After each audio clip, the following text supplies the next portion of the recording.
नमस्कार, study for velocity channel पर स्वागत है आप सभी का। आज सामान्य अध्ययन का 174वां टेस्ट नंबर है, टेस्ट नंबर 174। जो लोग नए जुड़े हैं चैनल को जरूर सब्सक्राइब कर लीजिए और लाइक शेयर जरूर करिएगा।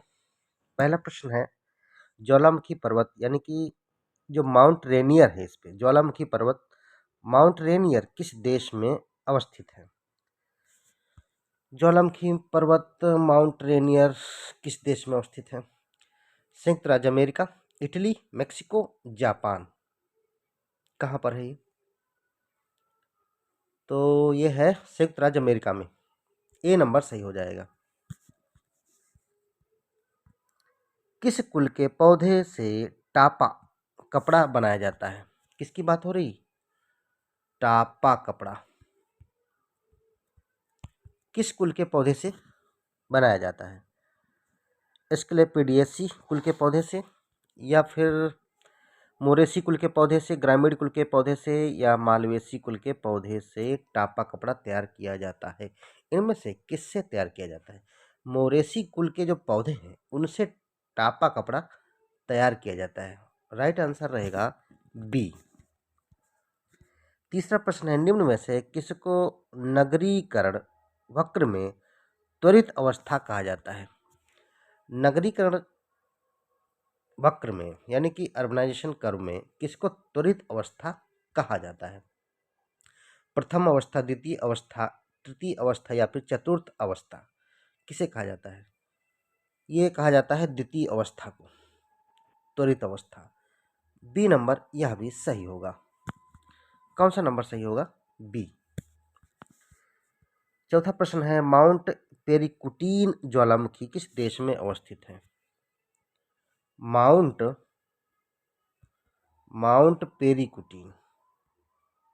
पेरिकुटीन ज्वालामुखी किस देश में अवस्थित है? कहाँ अवस्थित है? इटली में, फ्रांस, मेक्सिको, या फिर जापान। कहाँ रहेगा? तो ये रहेगा, चौथा प्रश्न है, किसमें होना चाहिए? मेक्सिको में है। किसमें है? मेक्सिको। सी नंबर सही हो जाएगा। पांचवा प्रश्न कहता है कि नोबी एवं कांतो नामक मैदान किस देश में अवस्थित है? नामक किसकी बात हो रही है? नोबी एवं कांतो नामक मैदान किस देश में अवस्थित है? फिलीपींस में, अमेरिका में, मोरक्को, या फिर जापान में? नोबी कांतो कहाँ पर अवस्थित है? ये जापान में। डी नंबर सही हो जाएगा। छठे प्रश्न पर आएंगे, माउंट सारामती क्या है? माउंट सारामती पर्वत चोटी की ऊंचाई कितनी है? माउंट सारामती पर्वत चोटी की ऊंचाई कितनी है? 3841 metre, 1352 metre, 1722 metre, 2637 metre. Mount Saramati पर्वत चोटी की ऊंचाई। छठा प्रश्न है ये।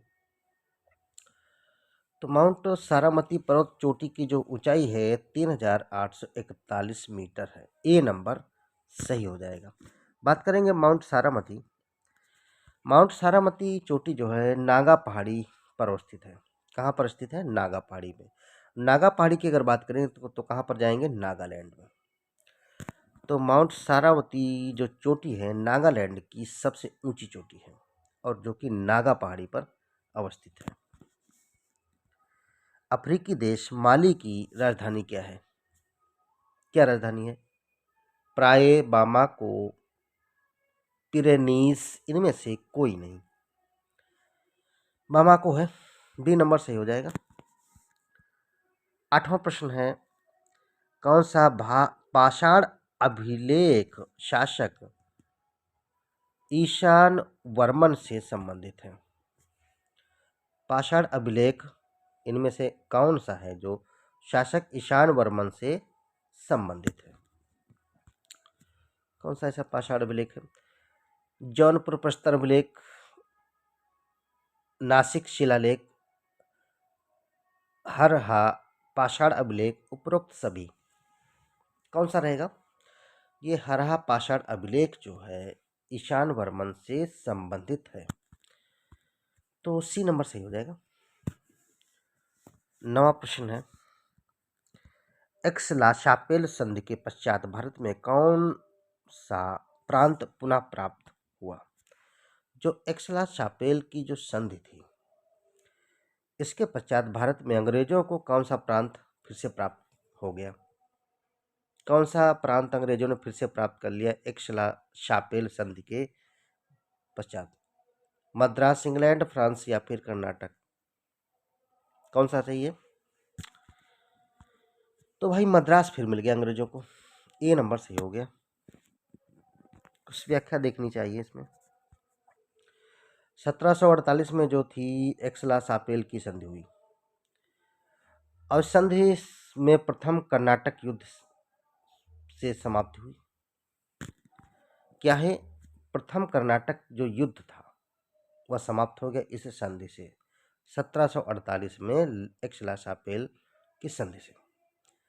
और यह संधि वास्तविक रूप से किन देशों के मध्य थी? इंग्लैंड और फ्रांस के मध्य थी, ध्यान रखिएगा। भारतीय उच्च न्यायालय अधिनियम कब लागू किया गया? भारतीय उच्च न्यायालय अधिनियम कब लागू किया गया? 1869, 1878 ईस्वी में, 1876 ईस्वी में, 1861 ईस्वी में भारतीय उच्च न्यायालय अधिनियम कब लागू किया गया? 10वां प्रश्न है ये। तो यह लागू किया गया है 1861 ईस्वी में, डी नंबर सही हो गया। शाही पद अधिनियम कब लागू किया गया? शाही पद अधिनियम कब लागू किया गया? 1876, 1850, 1888 या फिर 1889? जो शाही पद अधिनियम है यह लागू किया गया 1876 में, ए नंबर सही हो जाएगा। 1876 में। उस चोल शासक का नाम बताइए जिसने श्रीलंका को पूर्ण स्वतंत्रता प्रदान की एवं सिंहल राजकुमार के साथ अपनी पुत्री का विवाह किया। चोल शासक का नाम बताना है जिसने श्रीलंका को पूर्ण स्वतंत्रता प्रदान की और सिंहल राजकुमार के साथ अपनी पुत्री का विवाह भी कर दिया। चोल शासक कुलोत्तुंग, आदित्य प्रथम, राजराज प्रथम या फिर इनमें से कोई और, यहीं पर रहेंगे। चोल शासक कुलोत्तुंग ने सिंहल के राजकुमार के साथ अपनी पुत्री का विवाह कर दिया और श्रीलंका को पूर्ण स्वतंत्रता प्रदान की। निम्न में से कानपुर षड्यंत्र मामले में किसे सजा मिली? यहाँ पर दिया है जो कानपुर षड्यंत्र था, इनमें से इस किसको सजा मिली थी कानपुर षड्यंत्र के मामले में? नलिनी गुप्ता को, S.A. डांगे, शौकत उस्मानी? केवल एक, केवल दो, एक और दो दोनों, या फिर एक, दो और तीन? 13वां प्रश्न है ये। तो इस मामले में नलिनी गुप्ता को भी सजा मिल गई थी, ऐसे डांगो को भी मिली, शौकत उस्मानी को भी मिली। 1, 2, 3, डी नंबर सही हो जाएगा। व्याख्या देखेंगे। कानपुर षड्यंत्र मामले में ऐसे डांगे, मुजफ्फर अहमद, शौकत उस्मानी और नलिनी गुप्ता को 4 वर्ष तक कारावास की सजा 17 मार्च 1924 को दी गई थी। ये सजा। इनमें में से कौन सा सत्याग्रह अस्पृश्यता की प्रथा के विरुद्ध था? इनमें से कुछ सत्याग्रह दिए हैं जो अस्पृश्यता की प्रथा के विरुद्ध कौन सा था? बारदोली सत्याग्रह, वाईकोम सत्याग्रह, दांडी सत्याग्रह, चंपारण सत्याग्रह?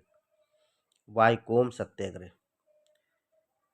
इसमें जो है ये जो चालू हुआ था सत्याग्रह अस्पृश्यता की प्रथा के विरुद्ध ही था, तभी ये चालू हुआ परेशान होकर के। B number.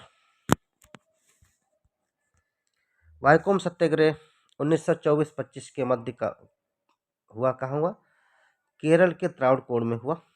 त्रावणकोर में, और यह अस्पृश्यता की प्रथा के विरुद्ध सत्याग्रह था। इसमें गांधी जी ने मार्च 1924 में भाग लिया था। 15वां प्रश्न है, अश्मक महाजनपद की राजधानी क्या थी? किसकी? अश्मक महाजनपद की राजधानी क्या थी? पोतन, चंपा, चेद, उपरोक्त सभी। अश्मक महाजनपद की राजधानी थी पोतन। पोतन, पोतन, ए नंबर सही हो गया। नेक्स्ट प्रश्न है, कुछ व्याख्या देखेंगे हम।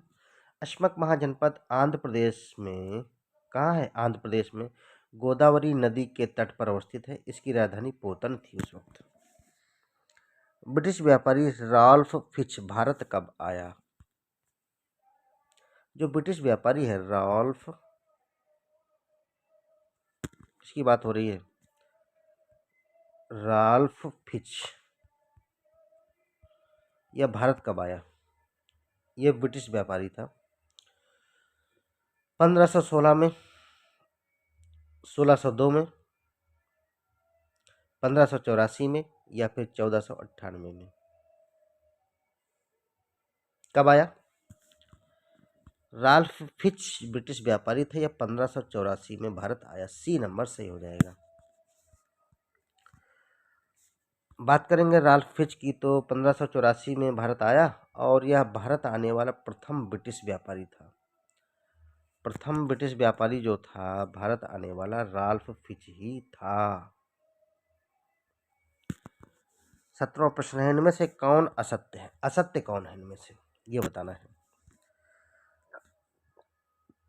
सॉरी राष्ट्रीय ग्रामीण स्वास्थ्य मिशन, राष्ट्रीय ग्रामीण स्वास्थ्य मिशन, राष्ट्रीय सामाजिक सहायता कार्यक्रम, स्वर्ण जयंती ग्राम स्वरोजगार योजना, संपूर्ण ग्रामीण रोजगार योजना। इसमें कहा गया है कि राष्ट्रीय ग्रामीण स्वास्थ्य मिशन जो था 2005 में चालू किया गया। राष्ट्रीय सामाजिक सहायता कार्यक्रम 1995 में शुरू हुआ। स्वर्ण जयंती ग्राम स्वरोजगार योजना 1999 में शुरू हुई। संपूर्ण ग्रामीण रोजगार योजना 2000 में, बात तो सही है, ये गलत है, ये शुरू हुई है 2001 में। तो ये तीनों ऊपर सही हो गए, फिर से देख लीजिए। राष्ट्रीय ग्रामीण स्वास्थ्य मिशन 2005 में, राष्ट्रीय सामाजिक सहायता कार्यक्रम 1995 में, स्वर्ण जयंती ग्राम स्वरोजगार योजना 1999 में, संपूर्ण ग्रामीण रोजगार योजना वर्ष 2000 में नहीं बल्कि 2001 में शुरू हुई। इस हिसाब से असत्य की बात हो रही थी वहां पर, कौन सा असत्य है? तो यही असत्य है, 2001 सही है। बढ़ते हैं, हाँ ठीक, व्याख्या देखेंगे। संपूर्ण ग्रामीण रोजगार योजना वर्ष 2001 में हुआ, ना कि 2000 में। पंजाब से पृथक कर हरियाणा राज्य का गठन किस वर्ष किया गया? पंजाब से पृथक होकर के हरियाणा राज्य का गठन किस वर्ष हुआ? वर्ष 1977, वर्ष 1966, वर्ष 1987 और वर्ष 1973। पंजाब से पृथक होकर हरियाणा राज्य का गठन वर्ष 1987 में किया गया। सी नंबर सही हो गया है। सॉरी गलत है, ये इसमें नहीं होना चाहिए। पंजाब से पृथक होकर हरियाणा राज्य का, ये 1966 में हुआ है। बी नंबर सही हो जाएगा। कितना है? 1966 में पंजाब से हरियाणा अलग हो गया। राज्यसभा में राज्यों का प्रतिनिधित्व किस आधार पर प्रदान किया जाता है? राज्यों का प्रतिनिधित्व जो है किसमें? राज्यसभा में किस आधार पर प्रदान किया जाता है? जनसंख्या के आधार पर, भौगोलिक क्षेत्रफल के आधार पर, संसाधनों की निम्नता के आधार पर, उपरोक्त सभी। यह जनसंख्या के आधार पर ही राज्यों को राज्यसभा में प्रतिनिधित्व प्रदान किया जाता है। ए नंबर सही हो गया। खंडाधार जलप्रपात किस राज्य में अवस्थित है? किसकी बात हो रही है? खंडाधार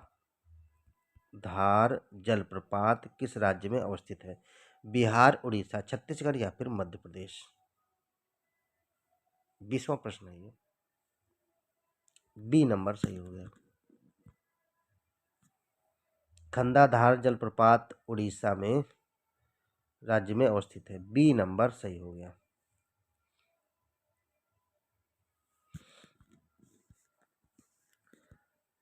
नोरमेंडी लौह खनिज उत्पादक क्षेत्र किस देश में अवस्थित है? नोरमेंडी लौह नोरमेंडी लौह खनिज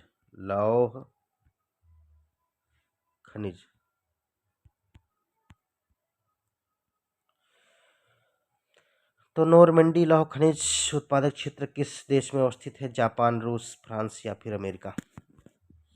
कहाँ अवस्थित है? तो ये है फ्रांस में। सी नंबर सही हो जाएगा। निम्न में से कौन सी जनजाति झूमिंग खेती करती है? झूमिंग से संबंधित कौन सी जनजाति है? टोडा, सांथाल, भोटिया या फिर खासी।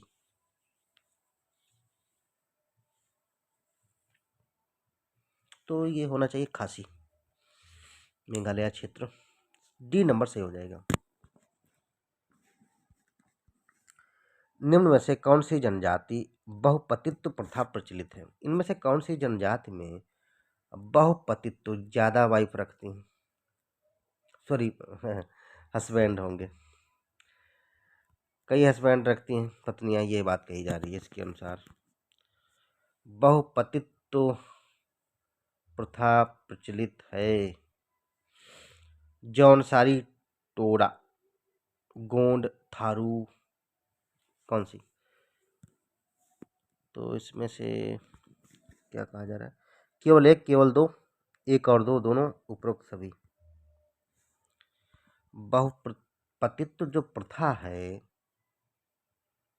तो जौनसारी में मिलती है और टोडा में मिलती है। एक और दो, दोनों सही हैं। कहाँ है? सी नंबर सही हो जाएगा। किसी जनजाति में बहुपतित्व प्रथा है? टोडा और जौनसारी।